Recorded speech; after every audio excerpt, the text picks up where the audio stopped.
వాళ్ళలో ఎంతమందికి బాధలు ఉన్నాయి? బాధలు లేవు అన్నవారు ఒకసారి చేతులు ఇవ్వచ్చండి. మాకు ఏ బాధ లేదయ్యా, అంత బాగానే ఉన్నాం అన్నవారు. బాధ చెప్పమంటే పొద్దుగాల కూర్చున్నప్పుడు సాయంత్రం దాకా చెప్తాం దాని గురించి, అంతేనా? స్తోత్రం, హల్లెలూయా. మన బాధ ఒకరికి చెబితే వాడు 100 చెబుతాడు మళ్ళీ తిరిగి మనకు. మన బాధ ఒకరికి చెబితే వాడు తిరిగి మరలా నీదే కంతంటావు, నాది ఎంత దొరికే నారాయణ కానీ కదా మన చాడి ఎత్తడు అడిగా. ఇలా బాధలు లేనటువంటి మనిషి ఈ ప్రపంచంలో లేరు. అది సీఎం అయినా పిఎం అయినా మరొకరు ఎవరైనా సరే, ధనవంతుడైనా పేదవాడైనా మరొకరు ఎవరైనా, ప్రతి మనిషికి ఏదో ఒక బాధ ఉంటుంది. మరి బాధలో నెమ్మది పొందాలంటే ఏం చేయాలి? ఈ బాధలో నెమ్మది ఎలా కలుగుతుంది? ఈ బాధల్లో నెమ్మది ఎలా పొందుకోగలం అనే అంశంపై దేవుని వాక్యాన్ని చూద్దాం. బాధలలో నెమ్మది ఎలా పొందుకోగలం? ఇశ్రాయేలు ప్రజలు బాధల్లో ఉన్నారు. ఐగుప్తు దేశంలో ఐగుప్తులందరూ కూడా ఇశ్రాయేలు ప్రజల్ని వెట్టి చాకరీ చేయిస్తూ ఉన్నారు. వారు బాధలో ఉండి దేవుడికి మొర పెట్టినప్పుడు దేవుడి మొర, ఇశ్రాయేలు యొక్క మొర దేవుడి యొక్క చెవుల్లో వచ్చి ఆయన ఆకాశం నుండి ఇశ్రాయేలు యొక్క ప్రజల కోసమే దిగి వచ్చాడు. వారి బాధను చూశాడు. స్తోత్రం, హల్లెలూయా. వారి బాధను చూశాడు. మరి ఎలా నెమ్మది పొందుకుంటాం? ఎలా నెమ్మది పొందుకుంటాం? ఎప్పుడైనా బాధల్లో ఉన్నప్పుడు నెమ్మది పొందుకున్నారా? ఎలా? కొన్ని ఎలా పొందుకున్నారు? సరే, బాధలో ఉన్నామయ్యా, కానీ నెమ్మది పొందుకున్నాం. ఎలా పొందుకున్నాం? ప్రార్థన ద్వారా. అమ్మా, ప్రార్థన ద్వారా, వాక్యము చదవడం ద్వారా, విన్నప్పుడు. కరెక్ట్. ఇవన్నీ ఎంత వాస్తవమో ఒక 5 విషయాలు మీ ముందు ఉంచుతాను. ఎప్పుడు బాధ వచ్చినా, బాధలు అనేక రకములు, రోగం ద్వారా కానీ, లేదా మనుష్యులు పెట్టే ఇబ్బందుల ద్వారా కానీ, లేదా ఆర్థికంగా డబ్బుల విషయంలో కానీ, కుటుంబంలో కానీ, అనేక విధాలుగా మనకు బాధలు ఉన్నాయి. దేనో ఒక విషయాన్ని బట్టి బాధపడుతూనే ఉంటాం నిత్యం.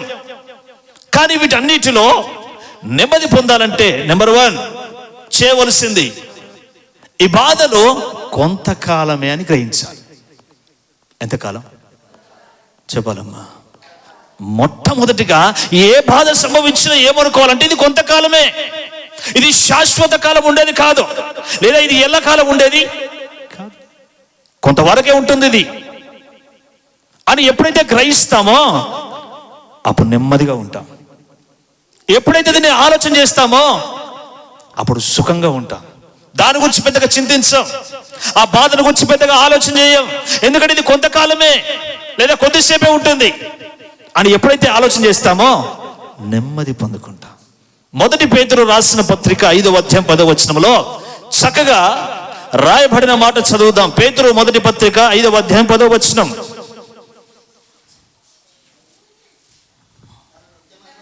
తన నిత్య మహిమకు క్రీస్తునందు మిమ్మల్ని పిలిచిన సర్వ కృపానిధియగు దేవుడు కొంచెము కాలం మీరు శ్రమ పడిన పిమ్మట తానే మిమ్మలను పరిపూర్ణులుగా చేసి స్థిరపరిచి బలపరుచును. స్తోత్రం, హల్లెలూయా. ఎంతకాలం శ్రమ పడిన తర్వాత చెప్పాలమ్మా? కొంచెం కాలం శ్రమ పడిన తర్వాత తానే దేవుడే మిమ్మల్ని స్థిరపరిచి బలపరుస్తానని వాగ్దానం చేశాడు కదా. ఎంతసేపు ఉంటుంది అంటారమ్మా? ఇప్పుడు కాలములు ఉన్నాయి. ఎండాకాలం ఎంత, చలికాలం, వర్షాకాలం, అంతే. ఇది ఎల్లకాలం అయితే ఏ కాలమైనా 4 నెలల వరకని దేవుడు టైం ఏర్పాటు చేశాడు. కనుక మనము దేని గురించి బాధపడ్డా కూడా అది ఎంతకాలం? జస్ట్ కొంతకాలమే. హల్లెలూయా. ఒక స్త్రీ ప్రసవ వేదన పడుతూ ఉన్నప్పుడు అది ఎంతసేపు ఉంటుంది? ఆ ప్రసవ వేదన మాట్లాడేందిరా, ఇంతమంది స్త్రీలు ఉన్నారు, ఎంతసేపు ఉంటుంది? అంతసేపు నిజముగా ప్రసవ వేదన పడుతూ, ఆ బాధను భరిస్తూ, ఆ నొప్పిని భరిస్తూ, ఎప్పుడైతే చక్కని పండంటి బిడ్డకు జన్మనిస్తుందో, ఇప్పుడు ఇంతసేపు పడ్డ బాధ అంతా, లేదా ఈ 9 నెలలు మోసిన బరువు అంతా ఆ బిడ్డ చేతులకి రాగానే చెప్పాలి, ఇప్పుడు బాధ మర్చిపోతుంది. ఎంతసేపు ఉంది? మోసినంతసేపు. ఎంతసేపు ఉంది? ఓ 9 నెలలు ఉంది. ఎంతసేపు ఉంది? ప్రసవించినంతసేపు ఉంది. స్తోత్రం, హల్లెలూయా. కనుక ఎంతసేపు ఇది? కొంతకాలమే. అందుకే ఎప్పుడైనా ఏ బాధ కలిగినా, అది శారీరకమైందైనా మానసికమైందైనా ఎటువంటి బాధ అయినా కలిగినప్పుడు ఆ బాధలు అనుకోవాల్సింది ఇది ఎక్కువసేపు ఉండేది కాదు. ఇది నిజంగా ఎంతకాలం ఉంటుంది? ఇది కొద్ది కాలమే. ఎప్పుడైతే అలా ఆలోచన చేస్తామో, ఎప్పుడైతే దాన్ని గ్రహిస్తామో, ఇక బాధపడాల్సిన అవసరత ఎంత మాత్రం కూడా, అది ఎంత పెద్ద శ్రమ వచ్చినా పర్వాలేదు, అది ఎంత పెద్ద కష్టం వచ్చినా పర్వాలేదు, దాని విషయంలో ఎక్కువగా బాధపడడం అవసరమే ఉండదు. ఎందుకంటే ఇది కొద్ది కాలం. ఇది కొద్ది కాలం ఉండిపోయేది. ఇది కొంతకాలము ఉండిపోయేది. స్తోత్రం, హల్లెలూయా. అందుకే పేతురు చక్కగా రాయబడింది, పేతురు గ్రంథం పత్రికలో చక్కగా, తానే మిమ్మల్ని బలపరుస్తానన్నాడు. కొంచెం కాలం శ్రమ పడిన, చెప్పాలమ్మా, శ్రమ పడిన తరువాత. ఒక మాట అడుగుతాను, చాలాసార్లు మనకు బాధలు వచ్చినప్పుడు, దేన్ని బట్టిన బాధపడుతున్నప్పుడు అప్పుడు అనుకుంటా, ఏమో తెలుసా, ఈ బాధతో జీవితాంతం ఇలానే ఉండాలా అని అనిపిస్తుంది. అలానే అనిపిస్తుంది. కానీ ఒక మాట అడుగుతాను, ఇప్పుడు దరిద్రుడైన లాజరు తన కుండపడిన రోగంతో బాధపడుతూ ఉన్నాడు. ప్రతిరోజు కూడా బాధపడుతూనే ఉన్నాడు. మరి ఎప్పుడు తన జీవితంలో నెమ్మది పొందుకున్నాడు? తను ఏమనుకున్నాడంటే, మహా అయితే నిశ్చయంగా నేను బ్రతికేది 70 సంవత్సరాలు లేదా మరొక 10 సంవత్సరాలు దేవుడు ఇస్తే 80 సంవత్సరాలు బ్రతుకుతానేమో. కానీ ఈ 80 సంవత్సరాల తర్వాత దేవుడు నాకు నెమ్మది కలగజేస్తాడని తాను ఏనాడు కూడా, ప్రభువా నా జీవితాన్ని ఎందుకు ఇలా చేస్తామని ప్రశ్నించుకోలేదు. నన్ను ఎందుకు ఇలా నిజంగా ఒంటరిగా చేస్తామని ప్రశ్నించుకోలేదు. నా జీవితాన్ని ఎందుకు ఇలా ఎవరు లేనటువంటి జీవితంగా చేశాను ప్రశ్నించుకోలేదు. నన్ను ఎవరు ఆదరించేవారు లేరని ఎప్పుడు కూడా తను నిరుత్సాహపడలేదు. ఎందుకు తను బాధపడలేదు అనంటే, నా దేవుడు నాకు నెమ్మది కలుగజేస్తాడు. రెండో, ఇది కొంతకాలమే అనుకున్నాడు. ఇది ఎంతవరకు? కొంతకాలమే అనుకున్నాడు. కాబట్టి దరిద్రుడు ధనవంతుడు ఇద్దరు చనిపోయిన తర్వాత దరిద్రుడైన లాజరు ఏమో నెమ్మది పొందుతూ ఉన్నాడు, ధనవంతుడైన వాడేమో నరకములో బాధపడుచు ఉన్నాడు అని ఉంది బైబిల్లో. ఇప్పుడు చెప్పండి, ఈ కొంతకాలము బాధ అనుభవించిన వాడు శాశ్వతంగా నెమ్మది పొందుతూ ఉన్నాడు. ఈ కొంతకాలము సుఖాన్ని కోరుకున్నవాడు, ఈ కొంతకాలము తన ఇష్టానుసారంగా జీవించిన వాడు, ఈ కొంతకాలము తనకు నచ్చినట్టుగా ఎంజాయ్ చేసిన వాడేమో ఎల్లకాలము బాధపడుతున్నాడు నరకములో. స్తోత్రం, హల్లెలూయా. గట్టిగా చెప్దాం, హల్లెలూయా. కనుక ఒక మాట చెప్తాను ఆత్మీయులారా, ఒక మాట చెప్తాను. ఈ లోకములో అనుభవించే బాధ ఏదైనా కావచ్చు, అది కొంతకాలమే అనుకుంటే చాలు. పెద్దగా దాని గురించి టెన్షన్ పడాల్సిన పని లేదు. ఎంతకాలం? కొద్ది కాలమే. దేవుడు ఈ లోకంలో ఉన్నప్పుడు అది కొద్ది కాలం వచ్చిన తర్వాత తీసివేస్తాడు కదా. లేయా జీవితాన్ని చూస్తే, లేయా జీవితంలో తన వివాహము చేసుకునేంత వరకు తన లైఫ్ ఎలా ఉందంటే చాలా సంతోషంగా ఉంది తన జీవితం. ఎప్పుడైతే తన తండ్రి యాకోబుకి ఇచ్చి పెళ్లి చేశాడో, పెళ్లి చేసుకున్న నాట నుండి తన జీవితంలో బాధ మొదలైంది. పెళ్లి చేసుకున్న నాట నుండి తన జీవితంలో శ్రమ మొదలైంది. పెళ్లి చేసుకున్న నాట నుండి తన జీవితంలో దుఃఖం ఎదురైంది. తన జీవితం అంతా కూడా దుఃఖముతో ముందుకెళ్తూ ఉంటే, అయ్యో ప్రభువా, ఇదిగో నా జీవితం ఇలా ఉంది, వివాహము చేసుకున్న నాట నుండి నేను ఇదిగో ఈ బాధ భరించలేకపోతున్నాను. ప్రతిరోజు ద్వేషించబడుతూ ఉంది. ప్రతిరోజు యాకోబుతో ద్వేషించబడుతూ ఉంది. కానీ ఒక దినం వచ్చింది, దేవుడు ఇదిగో ఆమె ద్వేషించబడడం చూశాడట. ఏం చూశాడు? ఇశ్రాయేలు యొక్క మొర ఆల్రెడీ ఐగుప్తుల వారిని పెట్టే బాధను చూసిన దేవుడు లేయా 4 గోడల మధ్య ద్వేషించబడుతూ ఉన్నది చూశాడు. ఆ ద్వేషాన్ని దేవుడు ఎప్పుడైతే చూశాడో, ఆ శ్రమను ఎప్పుడైతే చూశాడో, ఆమె బాధను ఎప్పుడైతే చూశాడో, ఆమె అనుకుంది, అయ్యో నా దేవుడు ఖచ్చితంగా ఇదిగో ఇది కొంతకాలం వరకే ఉంచగలని నమ్మిందో, తన బాధగా కొంతకాలమే ఉంది. దేవుడు దర్శించాడు. దేవుడు తన భర్త యాకోబు ప్రేమించే విధంగా చేశాడు. తన గర్భాన్ని తెరిచాడు. స్తోత్రం, హల్లెలూయా. ఎంతకాలం ఉంది? చెప్పాలమ్మా, ఎంతకాలం ఉంది? కొంతకాలమే. అలా నిజంగా పౌలు కూడా ఇది కొంతకాలమే అనుకుంటే పరిచర్యను ముందుకు తీసుకెళ్లేవాడు కాదు. పౌలు కూడా నిజంగా నాకు వచ్చే శ్రమలో నేను ఇది క్రీస్తులో పాలు భాగొస్తున్నాయని అనుకుంటే పౌలు కూడా నిజంగా మధ్యలో వెళ్ళిపోయేవాడేమో. పౌలు కూడా అలాగే అనుకుంటే ఇవి ఎల్లకాలం అనుకుంటే పౌలు నిజంగా పరిచయం విడిచిపెట్టి వెళ్ళిపోయేవాడేమో, అసలు ప్రభుని విడిచిపెట్టేవాడేమో. ఈ బాధ నాకే ఎందుకని అనుకుంటే, కానీ ఏమనుకోడు తెలుసా, ఇది నేను క్రీస్తు యొక్క శ్రమలో పాలి భాగస్తునైతూ ఉన్నాను. నాకు వచ్చిన శ్రమల్లో ఇదిగో దేవుడు నాకు తోడై ఉన్నాడు అనుకున్నాడు. అంత మాత్రమే కాదు, దేవుడు నన్ను బలపరుస్తాడు అనుకున్నాడు. ఖచ్చితంగా నాకు ఇది నా బాధకు నా శ్రమకు ముగింపు ఉంది అని అనుకున్నాడు పౌలు. హల్లెలూయా. ఏమని అనుకున్నాడు? ముగింపు ఉంది. అది ఎంతవరకు అంటే చెప్పాలమ్మా, ఎంతవరకు? ఒక మాట అడుగుతాను. శరీరానికి గాయమైతే ఎక్కడికి వెళ్తాం? హాస్పిటల్కి వెళ్తాం. హాస్పిటల్కి వెళ్తే బాబ్రే, హాస్పిటల్కి వెళ్తే దెబ్బ తాకింది, పడ్డాం, రక్తం కారుతోంది, హాస్పిటల్కి వెళ్ళిన తర్వాత డాక్టర్ గారు దానికి డ్రెస్సింగ్ చేసి చక్కగా యాంటీబయాటిక్ పెట్టి మంచిగా పట్టి కట్టి అది చేస్తాడు. ఇప్పుడు ఏమనుకుంటాం, డాక్టర్ దగ్గరికి వెళ్తే ఇది తగ్గిపోతుంది, నేను మునుపటి వల్లే మళ్ళీ పని చేస్తాను, మునుపటి వల్లే ప్రయాణం చేస్తాను, మునుపటి వల్ల నేను ఏదైనా చేసుకోవచ్చు, ఇది కొద్ది కాలమే. శరీరానికి తగిలిన నిజంగా గాయాన్ని కట్టడానికి డాక్టర్ ఉన్నాడు, దానికి కావాల్సిన మెడిసిన్ ఉన్నాయి, అది ఖచ్చితంగా నాకు పనిచేస్తుంది, అది మానిపోతుంది, నేను మరలా మునుపటి వల్లే అవుతాను. ఎంత నమ్మకంతో ఉన్నామో. మరి హృదయానికి తగిలేటువంటి గాయం, దాన్ని కట్టేవాడు ఉన్నాడు కదా, దాన్ని మానిపేవాడు దేవుడు ఉన్నాడు కదా, దానికి ముగింపు ఇచ్చేవాడు దేవుడు ఉన్నాడు కదా. ఈ శరీరానికి తగిలే గాయాలకు నిజంగా ప్రపంచంలో చాలా మంది డాక్టర్స్ ఉండవచ్చు, కానీ ఈ మనస్సుకు తగిలే గాయం ఏదైతే ఉందో, లేదా హృదయానికి తగిలిన గాయం ఏదైతే ఉందో, దాన్ని కట్టగలిగిన సమర్థుడు దేవుడు ఒక్కడే. హల్లెలూయా. దాన్ని కట్టగలిగిన సమర్థుడు దేవుడు ఒక్కడే.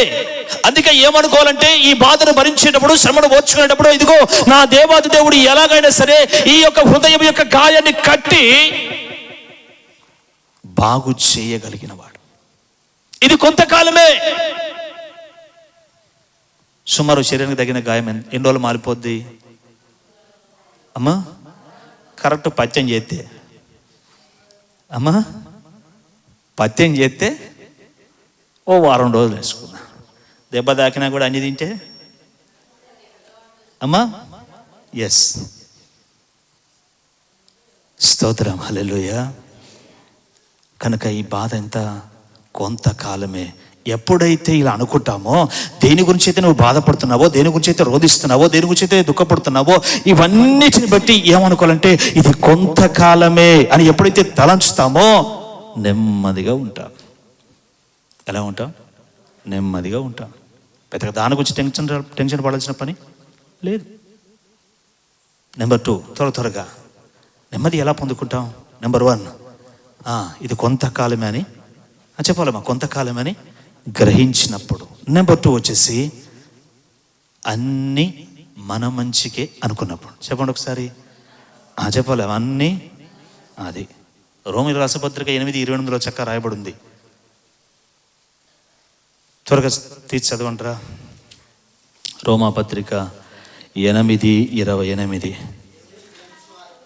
దేవుణ్ణి ప్రేమించు వారికి అనగా ఆయన సంకల్పము చొప్పున పిలువబడిన వారికి మేలు కలుగుటకై సమస్తమును సమకూడి జరుగుచున్నవని ఎరుగుతాం. స్తోత్రం, హల్లెలూయా. గొప్ప దైవజనుడు మంచి పాట రాశాడు, అది మనం కూడా పాడతాం. అంతా పాడడానికి బాగుంటుందిరా, పాడడానికి బాగుంటుంది, కానీ దీన్ని జీవితంలో తీసుకుంటే ఏది జరిగినా నా మేలు కొరకే ప్రభువా, సమస్తము అన్నాడా లేకపోతే కొంచెమే అన్నాడా? జరిగేది కొన్ని అన్నాడా? సమస్తము ఏది జరిగినా కూడా అది మన మేలు కొరకే. కీడు సంభవించిన మేలు కొరకే, శోధన సంభవించిన మేలు కొరకే, రోగం వచ్చిన మేలు కొరకే, మనుషులు దూరం అయిపోయినా మేలు కొరకే, మనకు దేవుడు దుఃఖం కలగజేసినది మేలు కొరకే, ఏది మన జీవితంలో నష్టం కలగజేసినది మేలు కొరకే, ఏది జరిగినా కూడా అవన్నీ కూడా మేలు కొరకే. స్తోత్రం, హల్లెలూయా. దేనికి? మేలు కొరకే. అందుకే యోబును సమస్తాన్ని యోబు కోల్పోయిన తర్వాత తన భార్య వచ్చి ఓ మాట అంటది, మనందరికి తెలుసు. ఏమంటది? ఇంకా నువ్వు యథార్థతను వదలకుందువా? అంటే దేవుని మీద ఇంకా విశ్వాసం వస్తావా? ఇంకా యథార్థంగా బ్రతుకుతావా దేవుని విడిచిపెట్టి? మరణం కాంటది. ఇప్పుడు ఇతడు ఏమంటాడు? మంచి మాట, అమ్మా మనము మేలే అనుభవించుదామా, కీడు అనుభవించమా అన్నాడు. అంటే అర్థం ఏంది? ఇది కూడా మనకు మేలు కొరకే. ఈ సంభవించిన నష్టం ఏదైతే ఉందో, నాకు వచ్చిన రోగం ఏదైతే ఉందో, మనం ఏవైతే కోల్పోయామో ఇవన్నీ మన మేలు కొరకే అన్నాడు. దేని కొరకు? ఎస్. ఎందుకంత మాట తను మాట్లాడవలసి వచ్చిందనంటే, తనకున్న విశ్వాసం ఎటువంటిదనంటే, నేను ఒంటరిగా ఉన్నప్పుడు ఇదిగో దేవుడు నన్ను దీవించి ఆశీర్వదించి ఊజు దేశంలో ఇంతగా గొప్పవాడుగా చేశాడు, అన్నీ ఇచ్చాడు, తిరిగి అన్నీ తీసుకున్నాడు. ఆ నమ్మకం ఏదైతే ఉందో అదే మాట అన్నాడు. తిరిగి మళ్ళా ఇచ్చేవాడు కూడా ఆయనే. అందుకే అన్నాడు, ఇది నా మేలు కొరకే జరిగింది, నాకు మళ్ళీ దేవుడు ఇస్తాడు, ఏదైతే కోల్పోయానో అవి మళ్ళీ తిరిగి ఇస్తాడు. స్తోత్రం, హల్లెలూయా. మొన్నటి దినం నేను అమ్మని హాస్పిటల్ తీసుకుపోయి వస్తుంటే పరకాల నుండి వచ్చేటప్పుడు మల్లారం దాటిన తర్వాత కట్కూరు వస్తుంది. మల్లారం కట్కూరు మధ్యలో రోడ్డు వర్క్ జరుగుతుంది. రోడ్డు వర్క్ జరుగుతుందంటే నైట్ అయింది, మాకు ఆల్రెడీ చీకటి అయింది, సుమారు 8-9 అవుతుంది అనుకో టైం. వచ్చేటప్పుడు రోడ్డు ఆ వర్క్ ఏం చేస్తున్నారంటే, ఆ బ్రిడ్జ్ కట్టడానికి రోడ్డు అంతా కూడా తీసేసారు, అంటే కట్ చేశారు, మొత్తం కంప్లీట్గా కాలువ చేశారు. అక్కడికి వచ్చి వాడిని అడిగిన, బాబు మేము ఇటు వెళ్ళాలి అని అంటే ఆయన అన్నాడు, అయ్యా ఇటు లేదు, మీరు ఆల్రెడీ మల్లారం నుండి వేరే రూట్లో వెళ్ళిపోవాలంటే మరి అక్కడనే ఒక బోర్డు పెట్టాలి కదా, ఇటు దారి లేదని అక్కడనే మేము ఆల్రెడీ 4-5 కిలోమీటర్ల లోపలికి వచ్చామనంటే, లేదు పోవడానికి అవకాశం లేదు, ఆల్రెడీ రోడ్డు కట్ అయిపోయింది, మేమే తీసామని అన్నాడు. ఇలాగ చాలా కోపం వచ్చింది, ఇంత రాత్రి వీడు ఇట్లా చేసిండు, మళ్ళీ తిరిగిపోవాలంటే చాలా దూరం అయిపోద్ది అని బాధపడ్డాను వాస్తవంగా. తిరిగి మళ్ళీ కార్ రిటర్న్ చేసుకొని మల్లారం ఊళ్ళోకి వచ్చిన తర్వాత ఆ ఊళ్ళోకి వచ్చి అడిగాను, అయ్యా ఇట్లా మేము తరివుపులకు వెళ్ళాలి, కన్నారం కానీ ఇట్లా వెళ్ళడానికి రూట్ ఉందా అంటే, అక్కడ ఒక వ్యక్తి అన్నాడు, ఇగో ఈ రూట్ నుంచి ఇటు వెళ్తే స్ట్రైట్గా మీరు కన్నారం వెళ్ళిపోవచ్చు అని అన్నాడు. సరే అని ఆ నైటు కన్నారం వచ్చేసాం. ఆ నైటు వేరే చిన్న చిన్న తండాల నుంచి వచ్చాం. నాకేమర్థమైందనంటే, ఇప్పుడు కన్నారం నుండి చుట్టూ తిరిగి కట్కూరు టు మల్లారం వెళ్ళేసరికి సుమారు 10-12 కిలోమీటర్లు వస్తుంది. ఇప్పుడు ఆ మల్లారం నుండి డైరెక్ట్ కన్నారం వస్తే 6 కిలోమీటర్లు చెప్పాలి. ఇప్పుడు 6 కిలోమీటర్లు. ఇప్పుడు ఈ 10 సంవత్సరాల్లో నేను ఎన్నడూ ఆ రూట్ చూడలేదు, అది ఉంది రూట్, అసలు మనకు తెలియదు. కానీ ఎప్పుడైతే ఇప్పుడు తెలుసుకున్నానో, ఎప్పుడు పోయినా ఇప్పుడు దానివల్ల టైం సేవ్ అవుతుంది, తొందరగా వెళ్తున్నాం, పెట్రోల్ పైసలు మిగులుతున్నాయి. అమ్మా ఇప్పుడు నాకు నష్టం జరిగింది, ఆ నైట్ నష్టం జరిగింది. వాడు ఏమన్నాడంటే పొలడానికి అంటే అవకాశం లేదన్నాడు, వెళ్ళడానికి అవకాశం లేదయ్యా అన్నాడు. నేను అనుకున్నాను, నిజంగా వాడిని కోపడ్డాను, ఏంది వీడు ఇట్లా చేసిండు, అసలు అవసరం రోడ్డు కట్ చేసినప్పుడు మళ్ళీ అంతా తిరిగిపోవాలా అని అనుకున్నాను. కానీ ఇప్పుడు వాడు అలా చేయడం వల్ల ఇప్పుడు ఏం జరిగింది చెప్పాలమ్మా, మేలే జరిగింది. డబ్బులు మిగులుతూ ఉన్నాయి, టైం తొందరగా వస్తూ ఉన్నావు, రోడ్డు కూడా బాగుంది. అసలు ఈ రోడ్డు చూడలేదని నేను ఎన్నిసార్లు వచ్చినా కూడా అనిపించింది. అంటే చూడండి, ఇప్పుడు మనకు కలిగిన నష్టము కూడా అది మన మేలు కొరకే. అది ఏ నష్టమైనా కావచ్చు, ఏ బాధ అయినా కావచ్చు, అది మన మేలు కొరకే దేవుడు చేశాడు. అందుకే చక్కగా రాయబడింది, సమస్తము జరిగేది ఏదైనా కూడా మన మేలు కొరకే జరుగుతుంది, కీడు కొరకు ఏది కూడా జరగడం లేదు. ఒకవేళ కీడు సంభవించి అనుకోవచ్చు, అయ్యో ఇంత నష్టము జరిగింది కదా అని బాధపడవచ్చు. కానీ దాని తర్వాత మేలుంది కదా, మేలు చేసేవాడు దేవుడు కదా, దాచి ఉంచాడు కదా మేలు ఆల్రెడీ. మనం కీడునే చూస్తున్నాం కానీ నిజంగా వచ్చే మేలు దృష్టి ఉంచడం లేదు కదా. కనుక ఏది జరిగినా కూడా చెప్పలేము, ఏది జరిగినా మేలు కొరకని ఎప్పుడైతే నమ్ముతామో, ఈరోజు జరిగిన నష్టం ఏదైనా సరే మేలు కొరకే నమ్ముతామో, ఈరోజు నేను పొందిన గాయం ఏదైతే మేలు కొరకే నమ్ముతామో, ఈరోజు నాకు దూరం అయిపోయిన మనుషులు నిజంగా ఇది నాకు మేలు కొరకే జరిగిందని ఎప్పుడైతే నమ్ముతామో, అది మనకు ఏం కలగజేస్తుందంటే నెమ్మదిని కలగజేస్తుంది. అప్పుడు బాధపడవచ్చు, పర్లేదు, కానీ ఆ బాధల్లో కూడా నెమ్మది ఎలా పొందుకోగలమంటే, ఇది నా మేలు కొరకే జరిగింది. అమ్మ ఒక మాట చెప్తాను, యోసేపు జీవితంలో యోసేపు అన్నలు తనను అమ్మేశారు, యోసేపును అమ్మేశారు. యోసేపును అమ్మడం వలన యోసేపు అనుకోవాలి, ఇప్పుడు అయ్యో నాకు ఎందుకు ఇలా కీడు జరిగిందని, ఎందుకు నా కుటుంబం దూరం అయిపోయింది, నా అన్నలు దూరపరచని యోసేపు బాధపడాలి కదా. కానీ యోసేపు ఏమంటాడు తెలుసా, ఐగుప్తు దేశానికి వెళ్ళిపోయిన తర్వాత ఐగుప్తు దేశంలో యోసేపు మాట అంటాడు, అన్నలు తిరిగి మరలా కలిసిన తర్వాత, అన్నా మీరు నాకు కీడు చేశారు కానీ నా దేవుడు నాకు మేలే చేశాడు. అద్భుతమైన మాట మాట్లాడాడు. మేలుప్పుడు ఎవరికి జరిగింది? యోసేపుకు జరిగింది. మేలుప్పుడు ఎవరు జరిగింది? యోసేపును బట్టి ఐగుప్తుకు జరిగింది, ఐగుప్తులో ఉన్న ప్రజలకు జరిగింది. అలాగే యోసేపును బట్టి తన సొంత ప్రాంతానికి కూడా మేలు జరిగింది. స్తోత్రం, హల్లెలూయా. ఇప్పుడు యోసేపు అనుకోవాలి, అయ్యో చేయని తప్పుకు 2 సంవత్సరాలు శిక్ష అనుభవించానే, నేను ఏ తప్పు చేశాను, నిజంగా నాకు ఇలా సంభవించింది అని యోసేపు బాధపడాలి కదా. నేను ఏ తప్పు చేశానని నేను పరాయి దేశానికి వచ్చాను, నేను ఏ తప్పు చేశాను పరాయి దేశంలో పరిచయం లేనటువంటి వ్యక్తుల మధ్య జీవిస్తూ ఉన్నాను, నేను ఇదిగో ఏ తప్పు చేశానని ఐగుప్తు దేశంలో ఇది ఈ విధంగా బానిసగా బ్రతకాల్సిన పరిస్థితి ఏర్పడింది. ఫరో ఇంట్లో ఇది పోతీఫర్ ఇంట్లో ఇలాగ జీతం ఉండాల్సిన పరిస్థితి ఏర్పడింది. నా కుటుంబం దూరం అయిపోయింది, నా తల్లిదండ్రులు దూరం అయిపోయారు, దేవుడు నాకు ఏం మేలు చేశాడు అని ప్రశ్నించుకోవాలి, లేదా బాధపడాలి. కానీ యోసేపు అనుకున్నాడు, నా దేవుడు ఇది నాకు మేలు కొరకే చేస్తాడు. ఇప్పుడు యోసేపుకు జరిగిందంతా చెప్పాలమ్మా, అన్నదమ్ములు దూరపరచడం మేలు కొరకే, కుటుంబానికి దూరం అయిపోవడం, జైల్లో ఉండడం మేలు కొరకే. ఇప్పుడు యోసేపుకి ఏం మేలు జరిగింది చెప్పాలి. ఐగుప్తు దేశానికి ప్రధానమంత్రి అయ్యాడు. ఐగుప్తు దేశంలో కరువు వచ్చినప్పుడు తనే అందరికీ ధాన్యాన్ని పంచిపెట్టాడు. తన సొంత ప్రాంతానికి కూడా ధాన్యాన్ని పంపించిన వాడు యోసేపు. స్తోత్రం, హల్లెలూయా. ఇప్పుడు జరిగిన సమస్తమంతా కూడా ఏ విధంగా జరిగింది చెప్పాలమ్మా? సమస్తమంతా ఏ విధంగా జరిగింది? మేలు కొరకే జరిగింది. కానీ యోసేపు బాధపడలేదు. జరిగినది ఏది జరిగినా కూడా బాధపడలేదు. తనకు నిజంగా నష్టం కలిగినా బాధపడలేదు. వేరే దేశానికి తన అన్నలు మోసం చేసినా కూడా బాధపడలేదు. కుటుంబం దూరం అయిపోయినా కూడా బాధపడలేదు. ఇది మేలు కొరకే. అమ్మ ఒక మాట చెప్తాను, కొన్నిసార్లు నిజంగా మనుషులు మనకు దూరం అవుతారు. దూరం అయిపోయినా బాధపడిన అవసరం లేదురా. అప్పుడు అనుకోవాలి, నా దేవుడు నాకు మేలే చేస్తాడు. దూరం అయిపోవడం కొన్నిసార్లు మంచిదేనేమో, కొన్నిసార్లు నష్టం అయిపోవడం మంచిదేనేమో, కొన్నిసార్లు నిజంగా కష్టతరంగా మనకు ఉండడం మంచిదేనేమో, మన జీవితం కష్టాలుగా ఉండడం మంచిదే. కొన్నిసార్లు నిజంగా మనము తెలియని తప్పు చేయని దాన్ని కూడా శిక్ష అనుభవించడం మంచిదే. అది మేలు కొరకే. యోసేపు అలా అనుకున్నాడు కాబట్టే దేవుడు తీసుకెళ్ళి టాప్ పొజిషన్లో ఉంచాడు. తననే ఒక ఆశీర్వాదకరంగా నిలబెట్టాడు, తననే ఒక మేలుకరంగా నిలబెట్టాడు. అందుకే మంచి సాక్ష్యం ఇచ్చాడు. చివరిలో అంటాడు, నా దేవుడు నాకు మేలే చేశాడు, సమస్తము సమకూడి జరుగుతున్నవి ఎందుకంటే మేలు కొరకే. అందుకే బాధ వచ్చినప్పుడు బాధల్లో బాధ అవుతుంది అని బాధపడాల్సిన పని లేదు. ఏమనుకోవాలి తెలుసా? భక్తుల జీవితాలను ఆధారం చేసుకోవాలి. భక్తులను ఒకసారి గుర్తు చేసుకుని నిజంగా వారి జీవితంలో దేవుడు ఎలా మేలు చేశాడు. ఈరోజు నేను అనుభవిస్తున్న బాధ, ఈ బాధ ఇంతేనా అనుకోకుండా ఈ బాధను బట్టి ఇదిగో నాకు దేవుడు మేలు కొరకే దీన్ని నా జీవితంలో అనుమతించాడు.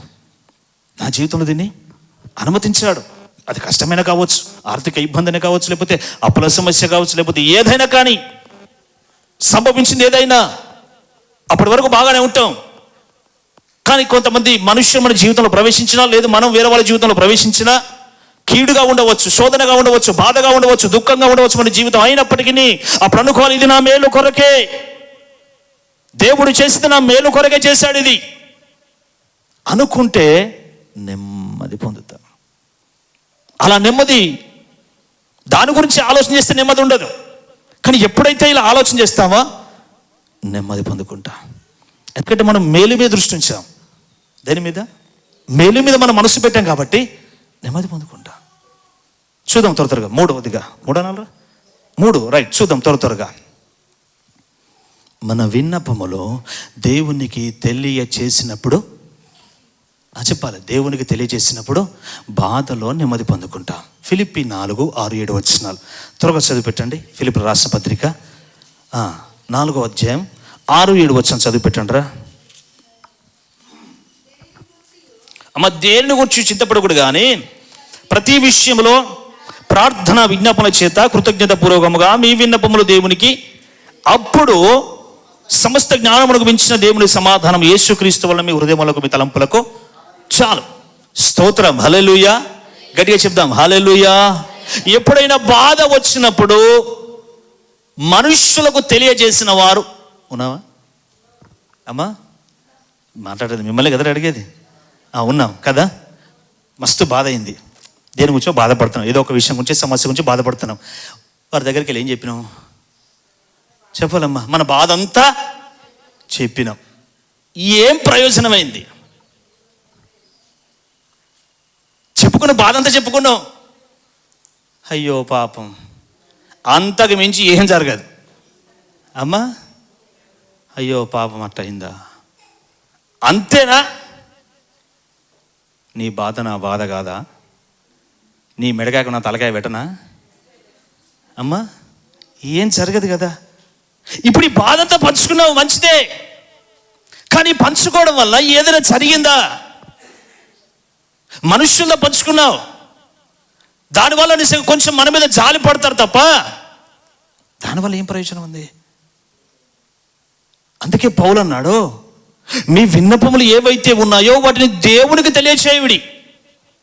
ఎప్పుడైతే దేవునికి తెలియజేస్తామో దేవుడు ఆ బాధలలో నెమ్మది కలగచేవాడు ఆయనే. ఎప్పుడైతే తెలియజేస్తామో అప్పుడు సమస్త జ్ఞానమునకు మించిన సమాధానం మన హృదయానికి కలుగుతుంది. ఎవరికి తెలియజేస్తే? మనుష్యులు కనాలి కదా, అధికారులు కనాలి కదా, రాజులు కనాలి కదా, నాయకులు కనాలి కదా. మరి పౌలేమన్నాడు ఫిలిప్పీ సంఘంతో, మీ విన్నపములన్నీ కూడా దేవునికి తెలియచేయి. ఎందుకు దేవునికి తెలియచేయాలి? సమస్తాన్ని కలగజేసిన వాడు ఆయన, సృష్టిని తన మాట ద్వారా కలగజేసిన వాడు ఆయన,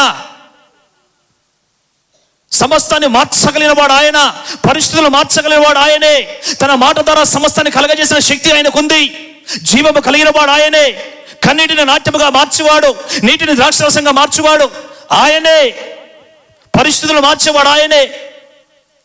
దేనినైనా కూడా చేయగలిగిన వాడు దేవుడు ఒక్కడే. అందుకే అన్నాడు పౌలు, మీ విన్నపములు దేవునికి తెలియచేయుడి. దేని గురించి అయితే బాధపడుతూ నువ్వు మనుష్య దగ్గర ఏడుస్తూ చెప్పుకున్నావో ఆ బాధ దేవునికి తెలియజేస్తే ఆయన కదా దాన్ని మార్చువాడు, ఆయన కదా దాన్ని సరిచేయువాడు, ఆయన కదా హృదయానందాన్ని ఇచ్చేవాడు. అందుకే ఆయనకు తెలియచేయమన్నాడు. మనుషులకు చెప్పడం తప్పుగా అన్నమ్మ, తప్పనంటేనమ్మా. మనకి ఎలా ఉంటుందంటే చెప్పిన తర్వాత ఏదో కొంచెం భారం దిగినట్టు అనిపిస్తుంది. కానీ అది మళ్ళా యథావిధిగానే అక్కడ అంతసేపు ఉంటాం, అంతసేపు వారితో మాట్లాడుకుంటాం, అంతసేపు వారితో నిజంగా 1 గంట 2 గంటలు ఉండి చెప్పిన తర్వాత దిగినట్టు అనిపిస్తుంది. తిరిగి మళ్ళీ ఇంటికి వెళితే మళ్ళీ సేమ్ అదే బాధ. అది దిగిపోవాలంటే అందుకే పౌలు అన్నాడు, మీ విన్నపములన్నీ కూడా దేవునికి తెలియచేయి. ఎప్పుడైతే తెలియజేస్తామో కావలసిన సమాధానం దొరుకుతుంది. ఎగ్జాంపుల్, ఇప్పుడు అన్న ఏం చేసింది? తనకున్న బాధ ఏంటి? ప్రతిరోజు విసిగించబడం కదా బాధ, ప్రతిరోజు విసిగించబడం కదా బాధ. తన కుటుంబంలో ఎవరు విసిగిస్తున్నారు? పెనిన్న విసిగించుటకు భరించలేక ఏడుస్తూ దుఃఖముతో పరిగెత్తింది మందిరానికి. విసుకుడు భరించలేక దేవుని సన్నిధానానికి వచ్చి చెప్పుకుంది. ఇప్పుడు విసిగించుడు భరించలేక ఎక్కడికి వెళ్ళాలి? అది అవ్వాయి దగ్గరికి వెళ్ళి, అమ్మా ఇది జరుగుతుంది ఇదిగో అని మాట్లాడాలి. అమ్మా ఇదిగో నా భర్త ఈ విధంగా టార్చర్ పెడుతున్నాడు అని అనాలి కదా. కానీ అనుకుంది ఇది నా తల్లిదండ్రుల వల్ల కాదు, లేదా నిజంగా నా స్నేహితులు ఉండవచ్చు, మంచి వారు అధికారులు, నాయకులు, మంచి బలవంతులు, జ్ఞానవంతులు ఉండవచ్చు. కానీ వాళ్ళకు కూడా తెలియచెప్పలేదు. పరిగెత్తుకొని వెళ్ళింది ఎక్కడికి? దేవుని సన్నిధానానికి వెళ్ళి దేవునితో మాట్లాడింది, దేవునికి విన్నపించుకుంది, దేవునికి తెలియజేసింది. దేవుడైతేనే నా హృదయానికి కావలసిన సమాధానం ఇవ్వగలడు అనుకుంది. పరిగెత్తుకొని వెళ్ళి దేవుని దగ్గరికి వెళ్ళి ఎప్పుడైతే మొరపెట్టుకుందో, ఎప్పుడైతే తెలియజేసిందో ఒక మంచి మాట దైవజనుడు నుండి పలికాడు. నువ్వు చేసుకున్న మనవి ఆయన దయచేయునుగాక అన్నాడు. హల్లెలూయా, గట్టి చెప్తాం హల్లెలూయా. ఎవరికి తెలియజేసింది? చెప్పనమ్మా, ఎవరికి తెలియజేసింది? దేవాతి దేవునికి తెలియజేసింది. ఈనాడు నిజంగా మనుషులు తెలియజేస్తా, కానీ ప్రయోజనం లేదు కదా. దేవునికి తెలియజేస్తే అది ఏ విధంగా చేయాలో, ఎలా చేయాలో, ఎవరిని పంపించాలో, ఎవరిని నడిపించాలో దేవునికి తెలుసు. 2, పేతురు ఎక్కడున్నాడు? జైల్లో ఉన్నాడు. ఎక్కడ? జైల్లో ఉన్నాడు. పేతురు జైల్లో ఉంటే ఆల్రెడీ యాకోబును అనుకుంటే చంపేసింది. ఇప్పుడు పేతురును ఉదయకాలం అందరి ముందు నిలబెట్టి ప్రశ్నించి వీలైతే పేతురును కూడా చంపేయాలి.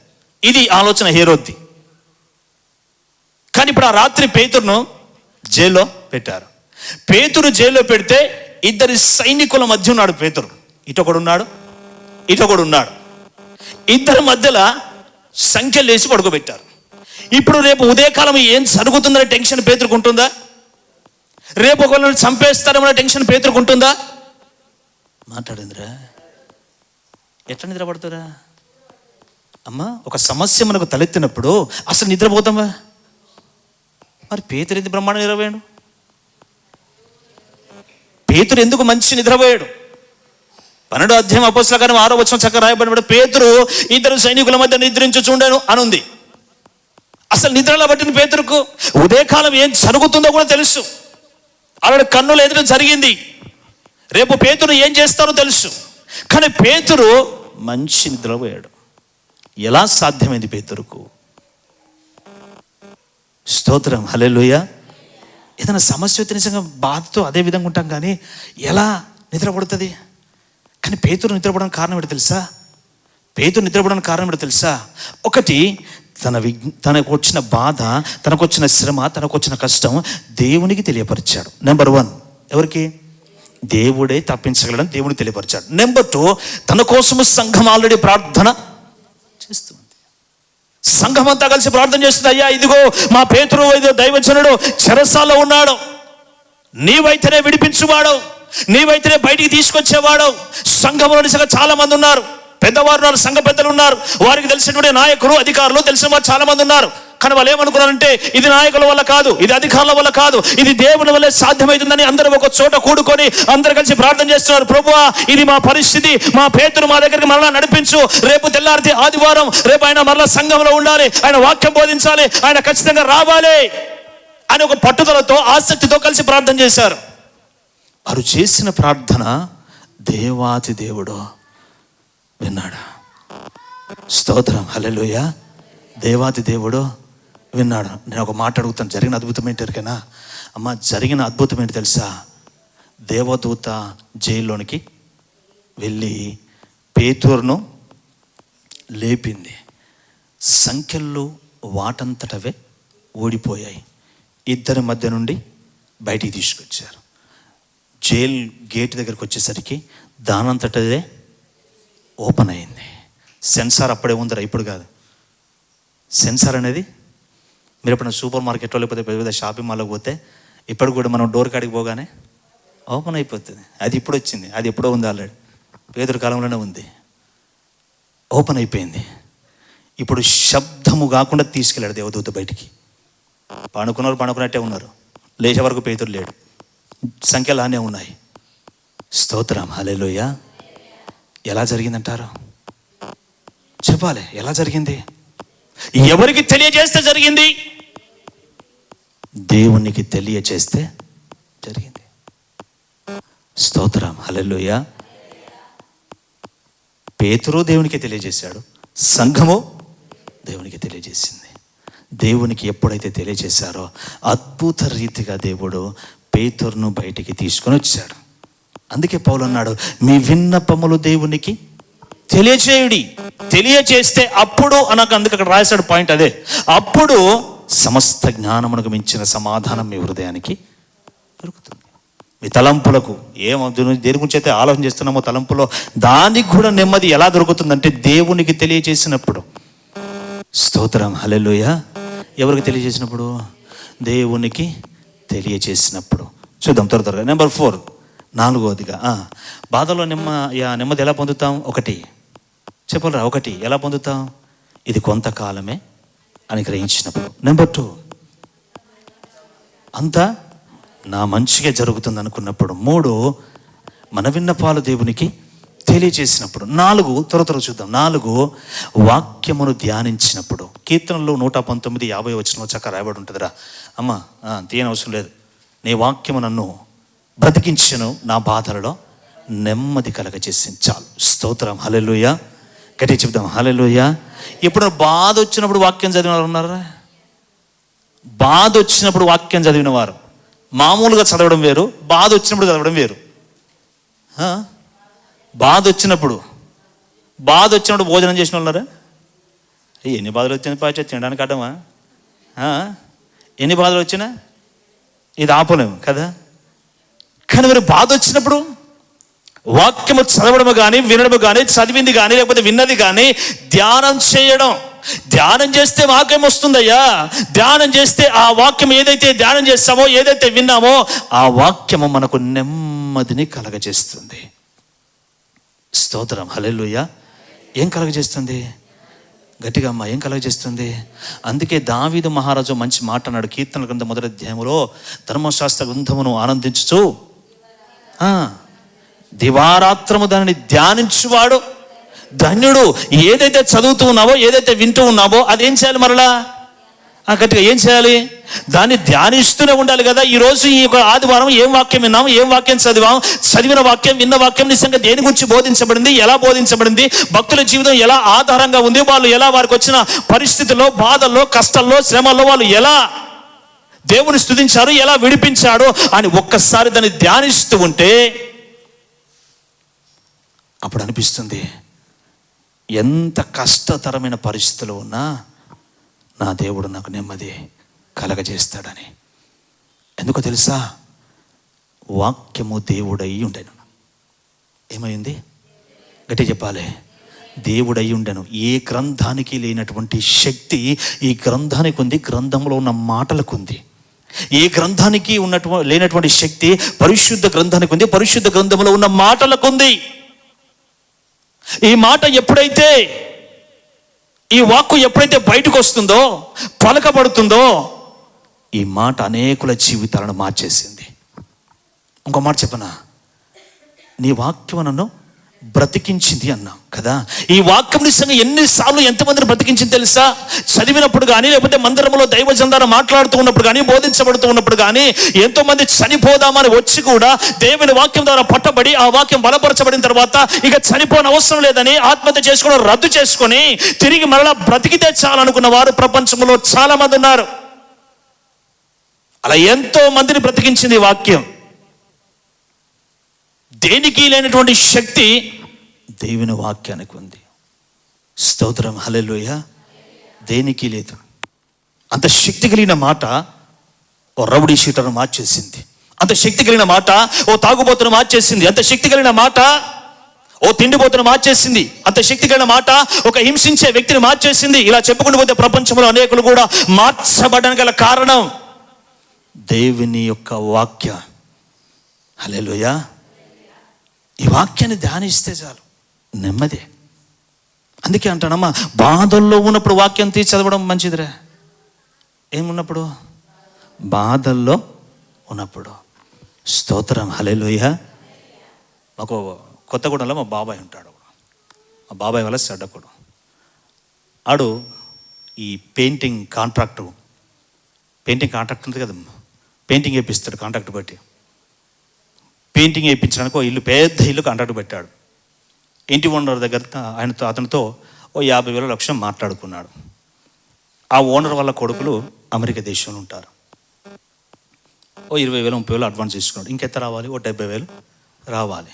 పని అంతా కూడా దగ్గర పడింది. ఆయన అన్నాడట, ఇంటి యజమాని, అయ్యా నీకు పని అయిపోగానే ఇచ్చేస్తాను అని. ఈలోపు యజమాని చచ్చిపోయాడు. ఇంటి యజమాని. ఇప్పుడు వీడు ఏం చేయాలి?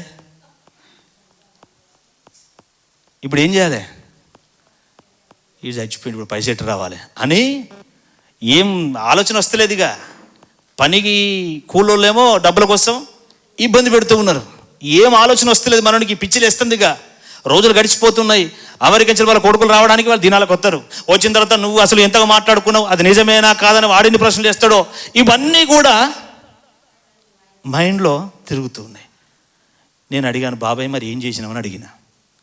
ఏం చేసినామంటే అన్నట్టు ఎరికేనా, ఓ మంచి ప్రశాంతమైన స్థలానికి వెళ్ళి సెల్ ఫోన్ ఆన్ చేసి హెడ్సెట్ పెట్టుకొని, కథలు ఉంటాయి తెలుసా, అవి పెట్టుకొని వింటున్నాడట. నేనన్నా ఇదేం కథ, నేను నీ కథ బాగాలేకనే ఆ కథ ఎందుకు పెట్టుకున్నామంటే, మరి ఏం చేయాలి? నెమ్మది లేదు. నెమ్మది లేక కథ విన్నాడట. నా కథ బాగాలైనా కథ పెట్టుకున్నా అన్నాడుగా. స్తోత్రం, హల్లెలూయా. ఓ ప్రశాంతమైన స్థలానికి వెళ్ళి ఏం చేయాలి? క్రైస్తవుడితే ప్రార్థన చేయాలి కదా. సరే, అతడు అన్యుడు ఏం చేశాడట? ఖాతా పెట్టుకొని ఇంటుండట అంతే. స్తోత్రం, హల్లెలూయా కదా. అమ్మ, నేను ఒక మాట అడుగుతాను. అందుకే బాధ వచ్చినప్పుడు పరిశుద్ధ గ్రంథాన్ని తెరిచి, అమ్మ, ఏ సమస్య గురించి అయితే బాధపడుతున్నామో ఆ సమస్యను బట్టి నువ్వు దేవుని యొక్క వాక్యాన్ని ధ్యానం చేస్తే నీకు కావలసిన పరిష్కారము ఇందులో నుండే వస్తుంది. నీకు కావలసిన పరిష్కారం చెప్పాలమ్మా, కావలసిన పరిష్కారం ఇందులో నుండే వస్తుంది, ఎక్కడి నుండో రాదు. నువ్వు దేని గురించి అయితే బాధపడుతున్నావో దానికి కావలసిన నెమ్మది ఇందులో నుంచేలే. ప్రభువే మాట్లాడతాడు. అందుకోసమే బాధలలో నెమ్మది కలగజేసే వాక్యానికి ప్రాధాన్యత ఇవ్వాలి. బాధలలో నెమ్మది కలగజేసే వాక్యానికి ప్రాధాన్యత ఇస్తే చాలు. స్తోత్రం, హల్లెలూయా. ఒకళ్ళు చదువు రాకపోయినా విన్నదైనా పర్వాలేదు. భక్తుల జీవితాలు ఎన్నో ఉన్నాయి. వాళ్ళందరి జీవితాలు జ్ఞాపకం చేసుకుంటే వాళ్ళు ఎలా రియాక్ట్ అయ్యారు, ఎలా స్పందించారు, ఎలా వారి జీవితాన్ని ముందుకు తీసుకెళ్లారు. మనకంటే ఎక్కువ బాధ వాళ్ళకు ఉంది కదా, మనకంటే ఎక్కువ శ్రమలు వచ్చాయి కదా, మనకంటే ఎక్కువ కష్టాలు వాళ్ళు పడ్డారు కదా. వాళ్ళు అవన్నీ చేశాక ఎలా వాళ్ళు అనుభవించగలిగారు, వారు దాంట్లో ఎలా ఉండగలిగారు. అందుకే దావీదు మంచి మాట అంటాడు, నీ ధర్మశాస్త్రము నాకు సంతోషాన్ని ఇచ్చింది అంటాడు. అతడు, నీ ధర్మశాస్త్రం నాకు సంతోషాన్ని ఇచ్చింది, నా బాధలో నెమ్మది కలగజేసింది. అతడు సంతోషం వేసినా, బాధ వేసినా, దుఃఖం కలిగినా, ఏది కలిగినా దేవుని దగ్గరకు వస్తున్నాడు. ధర్మశాస్త్ర గ్రంథాన్ని చక్కగా బైబిల్ తీస్తున్నాడు, చదువుతూ ఉన్నాడు. ఎనీ టైం అతను చదువుతూ ఉంటే అందులోంచి అతనికి నిజంగా ఆదరణ లభించింది. దేవుని వాక్యం చేత ఆదరణ పొందుతూ వచ్చాడు. రాజ్యంలో ఉన్నటువంటి ప్రతి సమస్య తన సమస్యగా తీసుకొని ప్రతిరోజు దేవుని పాదాల చింతపడి ఏడుస్తూ అడుగుతూ ఉన్నాడు దేవుణ్ణి. నెమ్మది పొందుతూ ఉన్నాడు. శత్రువులు తన మీదికి లేచినప్పుడు కూడా, ప్రభువా ఇదిగో నా మీదికి శత్రువులు లేచారని దేవుని దగ్గరకు వచ్చి దేవుని అడుగుతూ ఉన్నాడు. అంటే ధ్యానిస్తూ ఉన్నాడు. ధ్యానించడం వల్ల పొందుకున్నాడు నెమ్మది. హల్లెలూయా, గట్టి చెప్దాం, హల్లెలూయా. ఒక మాట అడుగుతానమ్మా, ఇప్పుడు అతడు రాజ్యములో ఉన్నాడు. దావీదు రాజ్యములో ఉన్నాడు. రాజ్యములో ఉన్నప్పుడు రాజ్యం మీదికి, అమ్మా స్తోత్రం, హల్లెలూయా, స్తోత్రం, హల్లెలూయా. దావీదు, అమ్మా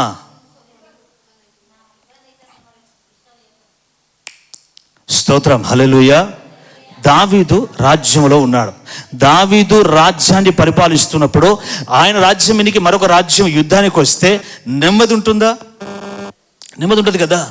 తన ప్రజలందరూ చనిపోతారు, తన సైనికులు చనిపోతారు, తనకు కూడా ఇబ్బంది అవుతుందని ఎంతో బాధతో ఉన్నటువంటి ఈ వ్యక్తికి ఎలా నిద్రపోగలుగుతాడు, ఎలా యుద్ధం చేయగలుగుతాడు, ఎలా నెమ్మదిగా ఉంటాడు? వాక్యాన్ని చదివి కదా, దేవుని పాదాల చింతకొచ్చి అడిగి కదా, దేవుని దగ్గరని పొందుకొని కదా అంటాడు, ప్రభువా ఇదిగో నేను యుద్ధం చేయడానికి వెళుతున్నాను, వెళ్ళముందు వాని దేవుడు పర్మిషన్ ఇస్తే దేవుడు అనేవాడట. ఏమని తెలుసా? ఈరోజు శత్రువులను నీ చేతికి అప్పగించాను అని అంటే అర్థమైంది, వాళ్ళు ఓడిపోతారు, నువ్వు గెలుస్తావు.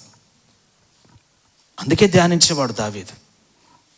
ఆయన మాట అంటాడు, మంచి మాట, నీ వాక్యాన్ని నేను ధ్యానించినప్పుడు నాలో ఒక మంట పుట్టింది అంటాడు. ఏం పుట్టింది? ఒక రోషం కలగజేసింది, భయాన్ని తీసేసి ధైర్యాన్ని కలగజేసింది. నీ వాక్యాన్ని ధ్యానిస్తున్నప్పుడు యుద్ధము చేయగలిగిన సామర్థ్యం నాలో కలగజేసింది. అందుకే దావీదు ఒంటరిగా యుద్ధం చేశాడు. సైనికులను చూసి ఎన్నడూ ధైర్యం పొందుకోలేదు, బలం పొందుకోలేదు. ఒంటరిగానే యుద్ధం చేసేవాడు. ఒంటరిగా అంటే అర్థం తనకు దేవుడు తోడై ఉన్నాడు. అదొక్కటే ధైర్యం.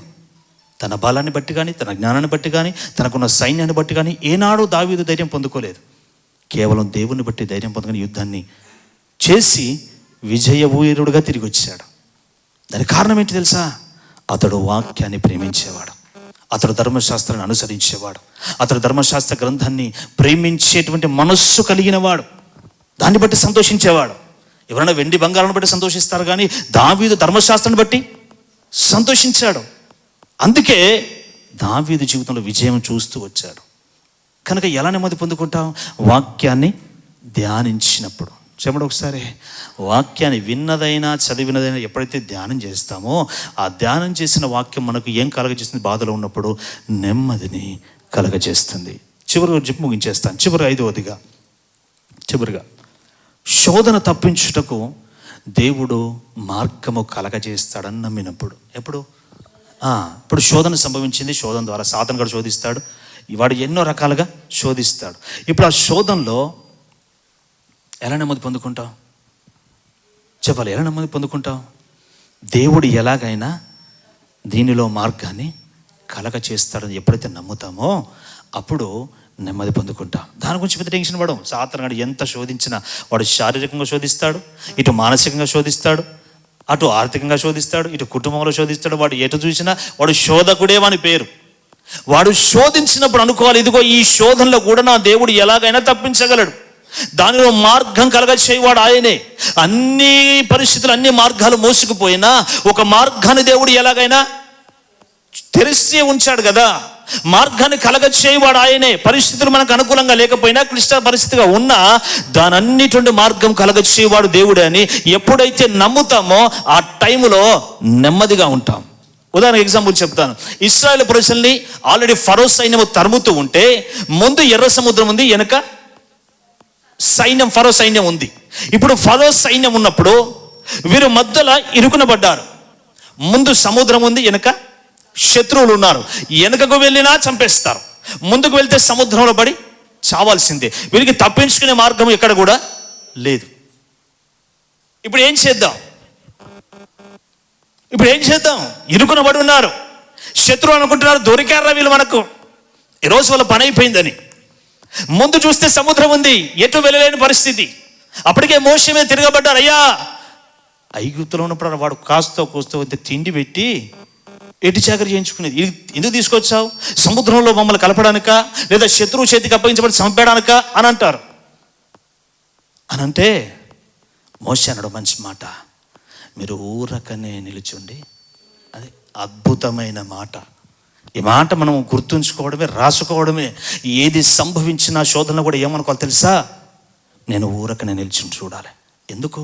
నా చుట్టూ శోధకుడు శోధించినా కూడా దీనిలో మార్గము కలగచేసేవాడు.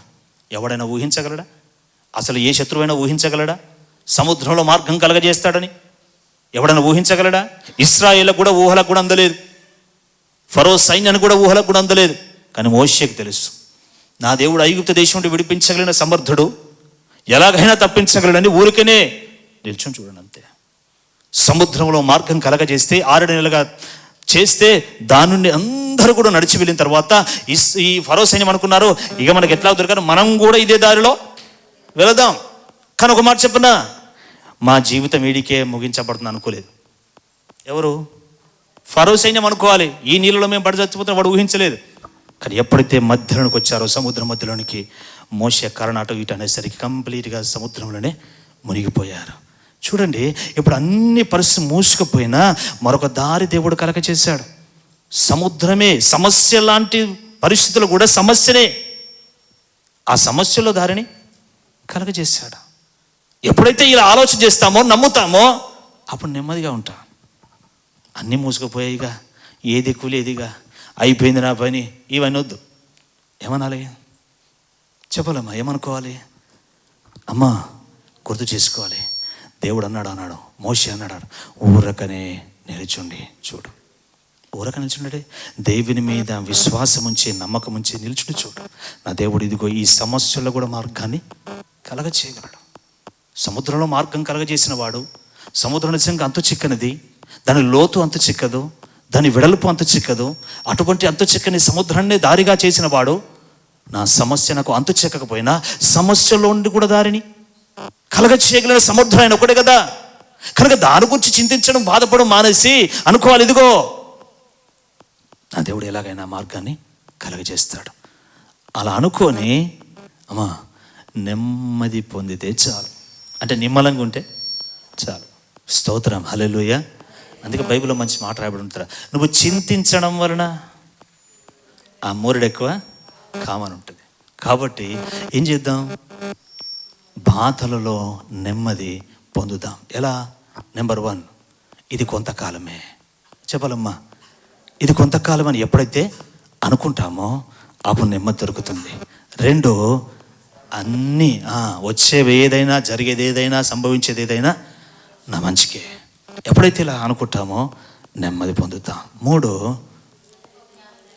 చెప్పాలమ్మా, మన విన్నపాలు దేని గురించి అయితే బాధపడతావు, బాధ ఎవరికి తెలియజేద్దాం? ఈ దేవునికి ఎప్పుడైతే తెలియజేస్తామో అప్పుడు నెమ్మది పొందుకుంటాం. 4, వాక్యాన్ని విన్నదైనా చదివిందైనా ఏం చేద్దాం? ఇంటికి వెళ్ళిన తర్వాత ఈ వారం రోజులు ఎప్పుడైనా ధ్యానం చేస్తే నెమ్మది పొందుకుంటాం. చివరగా శోధనలో కూడా మార్గము, తప్పించుకునే మార్గం 1 కొరింథీ 10:13 ఉంటుందిరా. 1 కొరింథీ 10:13 ఉంటుంది. శోధన తప్పించుటకు మార్గము కలగచేయవాడు ఆయనే. మళ్ళీ మనకు మాట ఉంటుంది ఏమని, మనం సహింపగలిగినంతకంటే ఎక్కువగా శోధించడు. మనం ఎంతవరకు అయితే బరువు మోస్తామో, ఎంతవరకు అయితే దీన్ని తట్టుకోగలమో అంతవరకే దేవుడు మన జీవితంలో అనుమతిస్తాడు. అది ఏదైనా కావచ్చు. అందుకోసమే ఏం చేద్దామనంటే, బాధలలో నెమ్మదిని ఎలా పొందుతాం? ఈ 5 విషయాలను బట్టి పొందుతాం. ఇలా నువ్వు ఈ 5 విషయాన్ని ప్రతిసారి నీకు వచ్చిన బాధ, ఆ బాధను బట్టి ఇవి జ్ఞాపకం చేసుకుంటే నీ బాధ ఎవరితో చెప్పవు. అంతే. ఇక నీ బాధ ఎవరితో చెప్పుకోము. ఎందుకంటే ఆల్రెడీ మనకు ఆధారం ఉంది. ఇది కొంతకాలమైన ఆధారం ఉంది. ఇది దేవుడికి తెలియజేయాలనే ఆధారం ఉంది. ఇదంతా నా మంచిగానే ఆధారం ఉంది. దేవుని వాక్యం నాతో మాట్లాడుతున్న ఆధారం ఉంది. దేవుడు మార్గం కలగజేస్తున్న ఆధారం ఉంది. ఇన్ని ఆధారాలు ఉన్నాక మళ్ళీ ఎవరితో కూడా చెప్పుకోం. ఎందుకు? 2వది, దాని గురించి పెద్దగా చింతించాం, నెమ్మదిగా ఉంటాం. స్తోత్రం, హల్లెలూయా. ఎలా ఉంటావు తెలుసా? ఈ వాక్యం నువ్వు అనుసరించగలిగితే ఎలా ఉంటావు తెలుసా?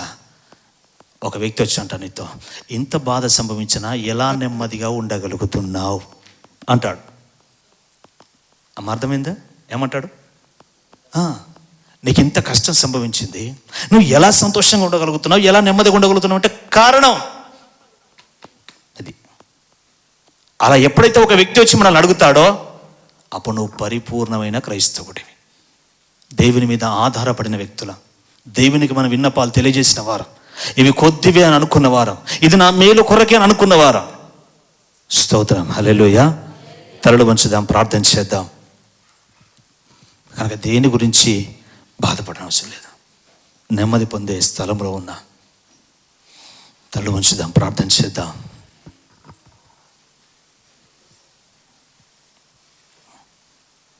తలలు వంచుదాం. ఇదను నువ్వు ఏ బాధతో ఉన్నావో తెలియదు, దేని గురించి బాధపడుతున్నావో తెలియదు, కానీ అది కొద్ది కాలమే. మనుష్యులు బాధ పెట్టినా, పరిస్థితులు బాధకరంగా ఉన్నా, కష్టతరంగా ఉన్నా ఎప్పటికీ దాని గురించి ఆలోచన చేస్తూ బాధపడుతూ ఉంటే ప్రయోజనం లేదు. దేవుడు సెలవిచ్చాడు, ఇది కొంతకాలమే, అది కొద్ది కాలమే, ఎక్కువసేపు ఉండదు కాదు, అది కొద్ది కాలమే, దానికి ముగింపు ఉంది. 2, నీకు వచ్చిన బాధ, కష్టం, దేని గురించి అయితే బాధపడుతున్నావో అది మన మేలు కొరకే, అది మంచికే. దేవుడు తను మన జీవితంలో ఎందుకు అనుమతించాడంటే దాని ద్వారా మనం మేలు పొందుకోవడానికి. అది నేను మేలు కొరకే అనుకుందాం.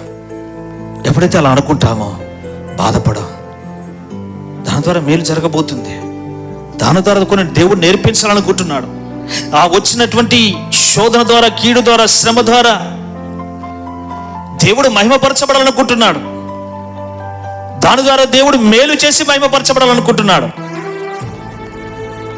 కనుక మన మంచికి అనుకుందాం, ఇది నా మేలు కొరకే నాకు ఇది సంభవించిందని విశ్వసించుదాం. ఇన్ని రోజులు మనుషుల దగ్గరికి వెళ్ళి చెప్పుకున్నామేమో, నా బాధ ఈ విధంగా ఉందని బాధ పంచుకొని ఏడిచామేమో.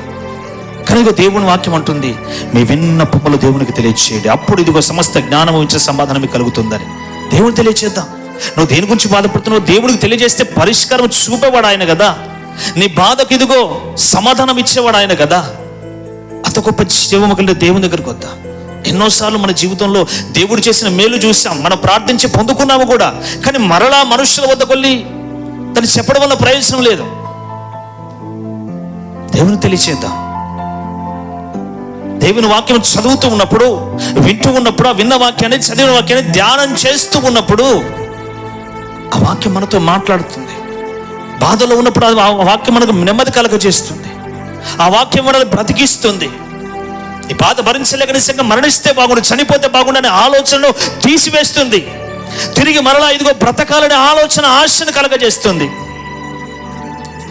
కనుక నా ప్రియ సహోదరి సహోదరుడా, ఈ దినం ఇదిగో దేవుని వాక్యం ధ్యానం చేద్దాం. దేవుని వాక్యం మరొకసారి జ్ఞాపకం చేసుకుందాం.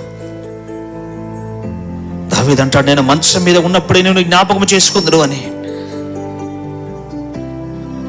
ఒంటరిగా ఉన్నప్పుడు దేవుని వాక్యాన్ని చదువుతూ ఉన్నప్పుడు దేవుని వాక్యం విన్నది జ్ఞాపకం చేసుకొని, నా దేవుడు ఇది కూడా నాకు మేలు చేస్తాడని, ఎలా మేలు చేస్తాడో దాన్ని ధ్యానం చేసుకుంటూ ఉంటే, ఎలా దేవుడు వాగ్దానం చేస్తాడో, దేవుడు ఏం మాట్లాడాడో అని జ్ఞాపకం చేసుకుంటూ ఉంటే మన బాధల్లో నెమ్మది కలుగుతుంది.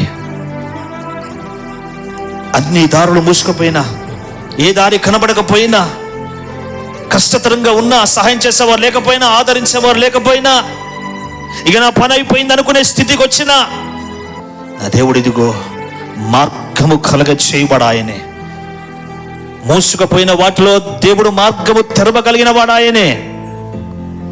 సముద్రములో దారి కలగ చేసిన వాడు నీ సమస్యలలో కూడా దారి కలగ చేయవాడాయనే. కనుక ప్రార్థన చేద్దాం. యేసు నీకు వందనాలయ్యా, మా బాధలలో నెమ్మదినిచ్చువాడు నీవే. ఈరోజు ప్రభు నాతో మాతో మీరు మాట్లాడిన మాటను బట్టి వందనాలు ప్రభు. ఈ రోజు నుండి బ్రతికినంత కాలము ఏది సంభవించినా, ఏది జరిగినా, దేన్ని బట్టి మేము బాధపడకుండా నెమ్మది పొందేటువంటి జీవితము దయచేయండి. ప్రతిదీ కూడా మా మేలు కొరకే అని, కొంతకాలం వరకే అని మీకు విన్నపములు తెలియజేస్తూ, మీ వాక్యాన్ని ఆధారం చేసుకొని మీ అందే విశ్వాసం ఉంచి మీరు చేసే అద్భుతముల కొరకు ప్రభు ఎదురు చూస్తూ, ఊరకనే నిలుచుండి ఎదురు చూస్తూ జీవించే జీవితం మీరు మాకు అనుగ్రహించమని నజరేయుడు నమ్మదగిన వాడు యేసు నామములో ప్రార్థిస్తున్నాము తండ్రి. ఆమేన్.